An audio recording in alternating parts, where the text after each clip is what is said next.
Welcome to the October 2014 Stamps by Judith and Heather Project of the Month. This month we're going to do some fun projects that are autumn related, leaf related, and I'm not necessarily going to show you a completed card, but I'm going to show you the techniques that go into parts of these cards. So the first one we're going to start off with, or start off doing, is this card. And what's different about this one is it's embossed, which is the embossing powder over pigment inks on vellum. And vellum gives a really neat kind of stained glass effect, but you have to be a little careful.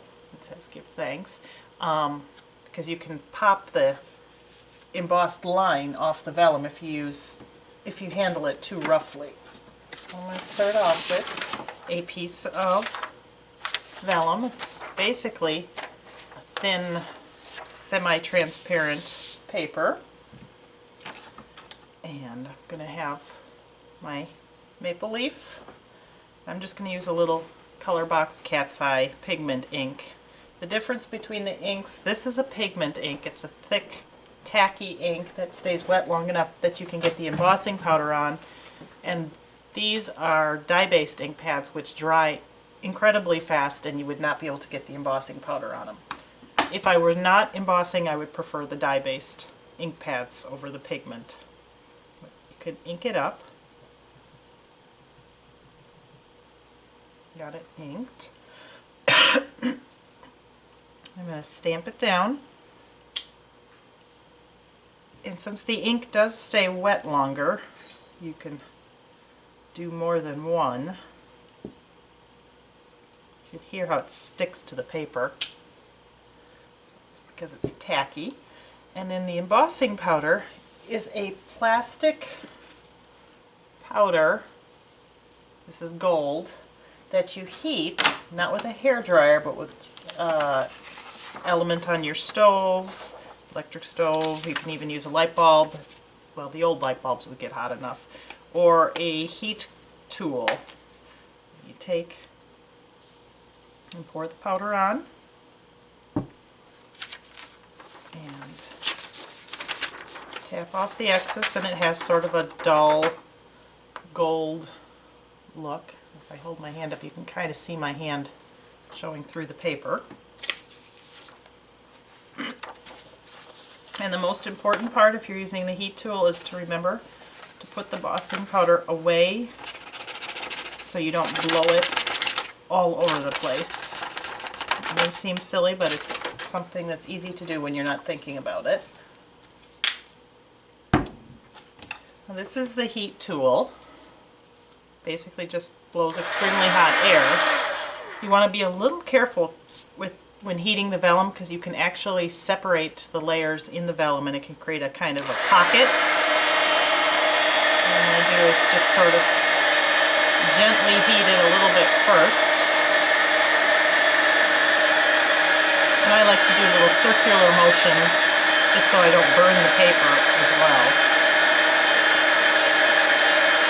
You want to do this in a ventilated area because it does give off kind of a burning plastic odor.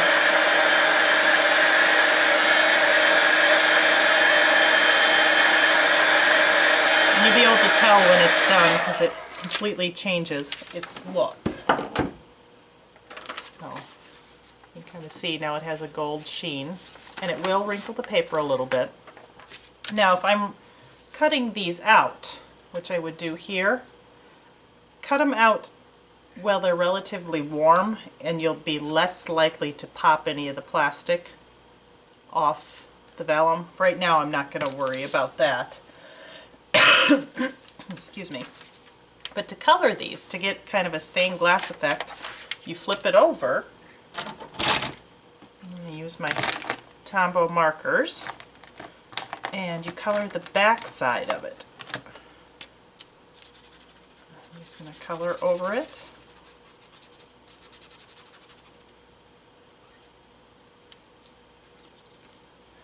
And since the markers don't dry immediately on there, you have a while to work the color in.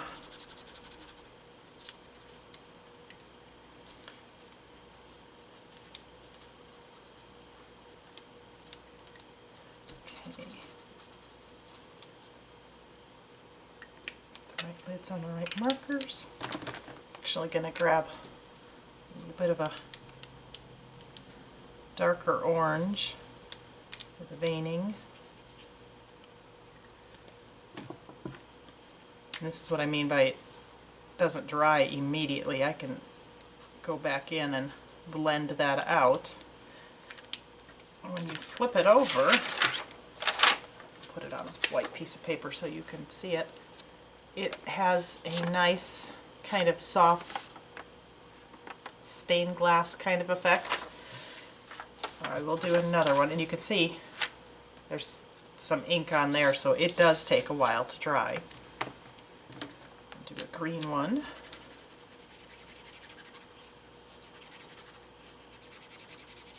Okay, again, color the whole thing in. Grab a darker color, sort of edge it a little bit, and then go back in with your light green. Pull the color around.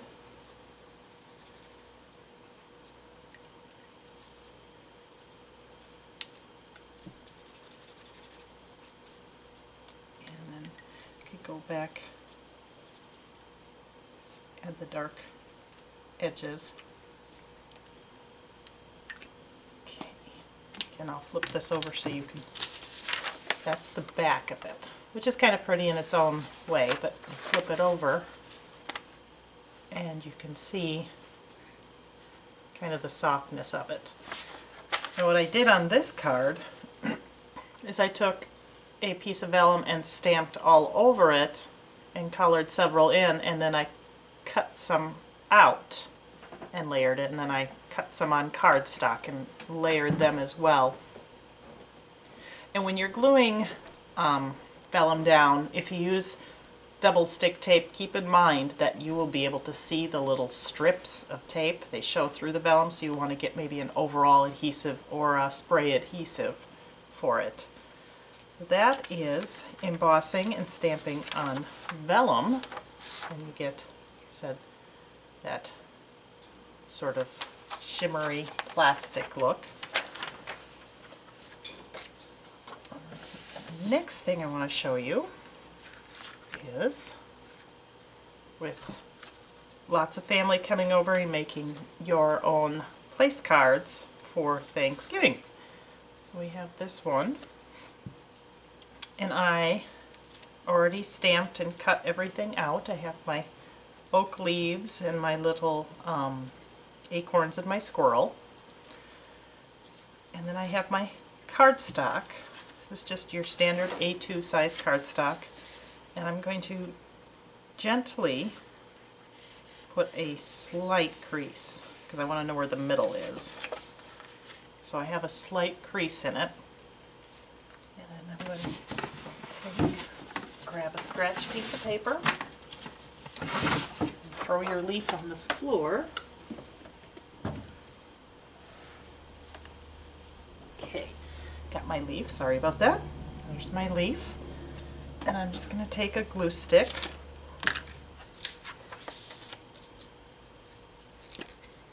and I'm going to cover the whole leaf.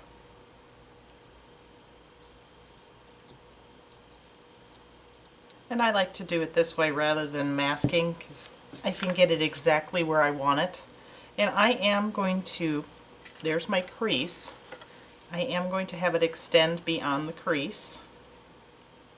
Actually, I'll have it go the other way.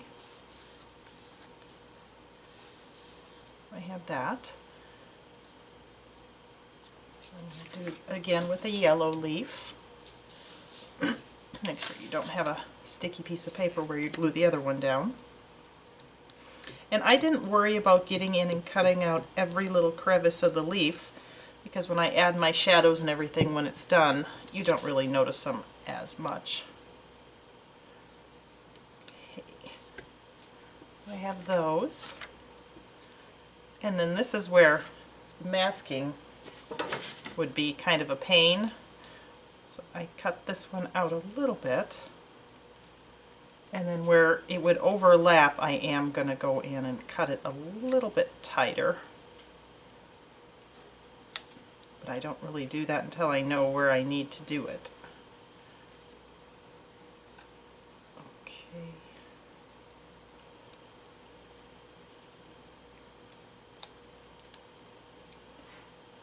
See, a little bit more.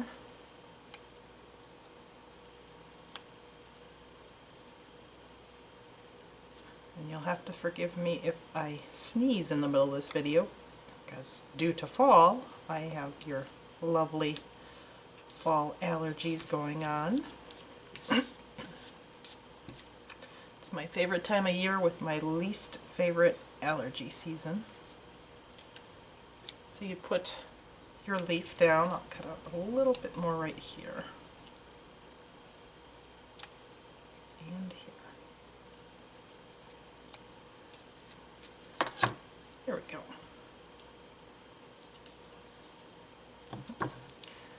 And every time I change the angle, I change my mind of what overlaps. This one's going to end up being all cut out. There we go. So I'm going to glue this one down.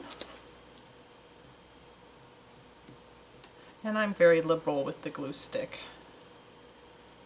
Put a nice thick coat on there.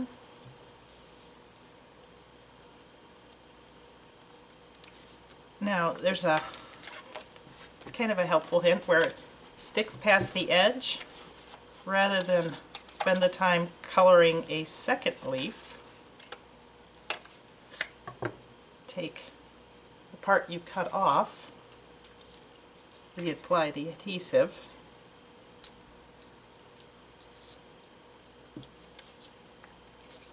and use that to create another spot of a leaf. So now I used 2 leaves in one spot, and I could do that in another spot there too if I wanted, which I will. Why waste the leaf?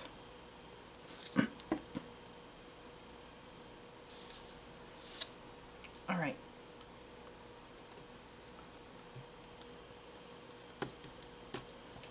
So I have my leaves on my card. Then you could take, I used a little bit of double stick on the back of the squirrel dimensional tape. In this case I'm just going to glue him down with my glue stick, but you could take and make him multi-dimensional if you would like.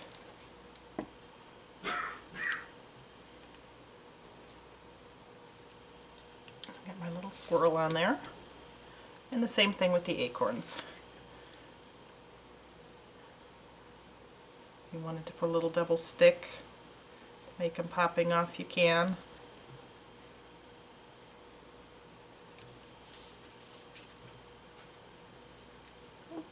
Sticking to my thumb.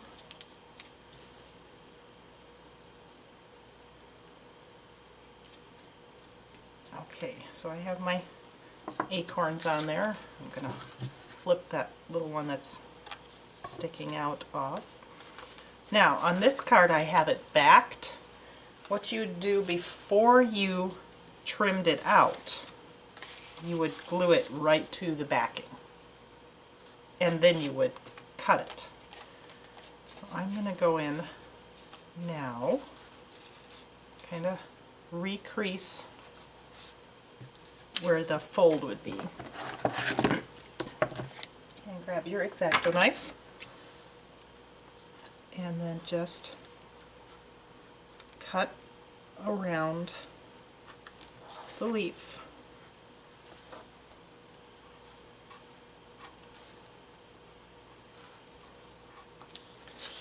Okay.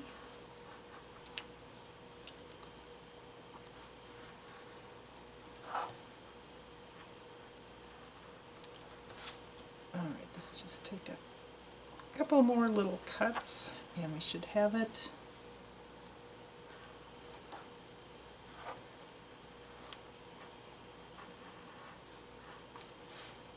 And one more.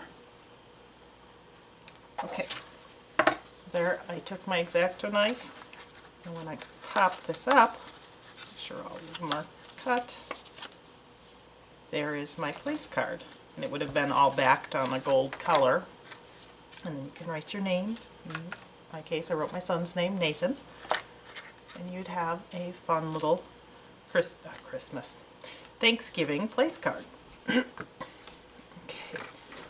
The next thing we're going to do, I want to show you this card, which really doesn't look that exciting, but if I kind of turn it, you can see that there's a lot of layers and dimension to it. There, you can see it there. And it's just one stamp. I have several colored here. This is the stamp, the image. So let me put it on a piece of paper. There's my colored image. And then you would stamp it a second time and cut it out. This time I cut it out without the gourd or the squash in the back.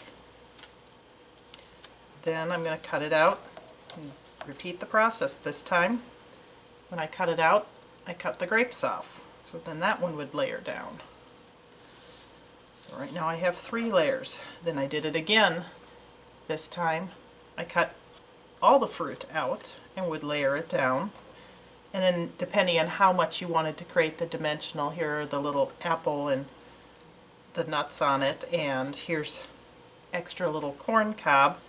And you can use a little bit of dimensional. This has a little bit, it's maybe an 1/8 of an inch, maybe a 1/16 of an inch thick, and you would put it between each layer, and it looks like one image, but when it's all together and layered, you have the dimensional look. And it's really great for scrapbooking because you can create those die cuts and things that can be quite expensive out of any stamp, and you could take it to as many layers as you wanted to. On this one, if I wanted to, I could make the husk on the corn one more layer forward. I could make the leaves on the pumpkin another layer forward. I could have made some of the nuts be another layer forward. Just depends on how much time you want to take in cutting it out. So that is that fun card. And then the last card is this one. This is 2 images minus the background stamps. And basically what I did is I stamped the harvest basket at an angle towards the top of my card and colored it. And then I took our large goat cart and did the same thing. I stamped it, colored it, and then I cut it out. And I could have masked this if I wanted to, but this way I could determine exactly where I wanted it. So I have my goat cart, and then on another piece of paper I stamped the harvest basket a second time and cut off the squashes and the apple, or the squash and the apple, and the corn cobs that are coming out of the basket, and the extra corn cob that's coming off the side of the basket. And then when I put my image together, I can take and stick those coming out of the basket, or I can put the squashes in front of the wheels and make it look like you got a cart full of harvest fun. Now for the background on that card, it is just 2 little stamps. Oops, not that stamp. It is the oak leaf and the maple leaf stubby, and I just took several different colors of dye-based ink and just went around and stamped the edges. I know that's kind of hard to see. There's little sort of yellowy maple leaves. I'm sort of giving everything a quarter of a turn as I go around.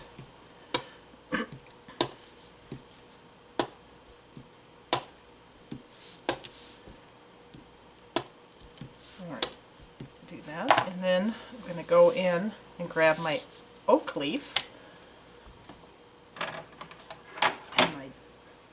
green dye-based ink pad, and it's kind of gives it a little more of a fall effect if you don't worry about not having the things touching. Overlap the leaves, make them look like they're tumbling over each other.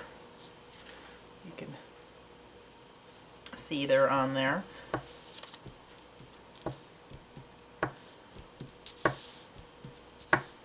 And again, turn it and twist it. Just stamp that one off. And I'm going to grab my brown ink pad and do the same thing. Just kind of filling in the whole area.